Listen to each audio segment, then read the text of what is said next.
What's the best word to describe this episode?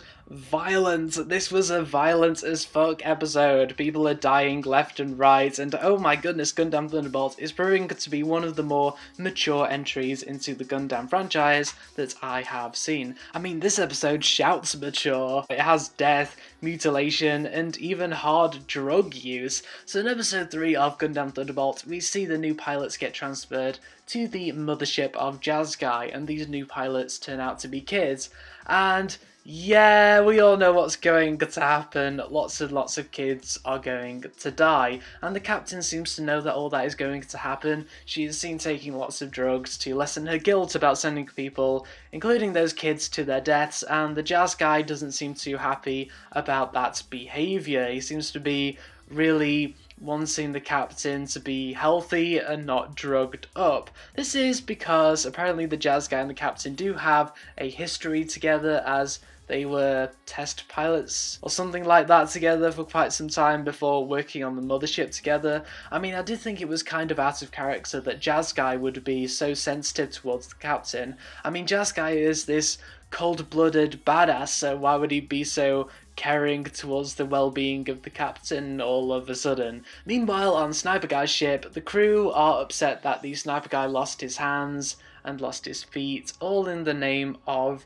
war, and yet the Sniper Guy seems to be really positive, and he doesn't seem to be in depression at all, which is interesting. You'd have thought that Sniper Guy would be really pissed off and be really hungry for revenge, but instead he just wants to win the battle for some reason. Sniper Guy really knows his priorities. So then the inevitable happens, and all the kids and Jas-Guy go out into space to fight Sniper Guy and his team, and yes, most of the kids do die in the battle. Oddly enough, the producers of this anime actually made us hear the screams and panic of the children, even though the camera is not inside the mecha suits themselves.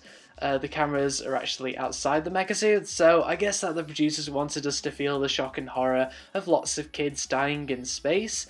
And speaking of sound, I am really impressed that the sound designers actually have quite the good sense of detail. As when the Sniper Guy was talking with the captain on the mothership, you could hear the ship humming along, which was great. It felt so real.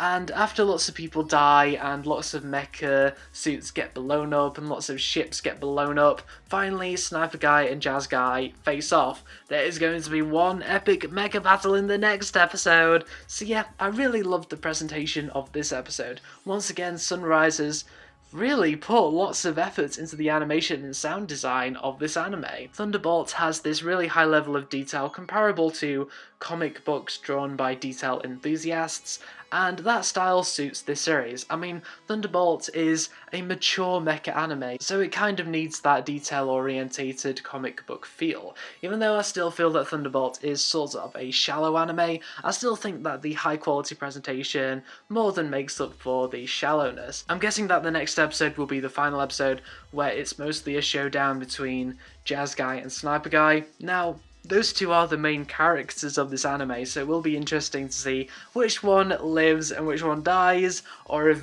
both die, or if both live at the end.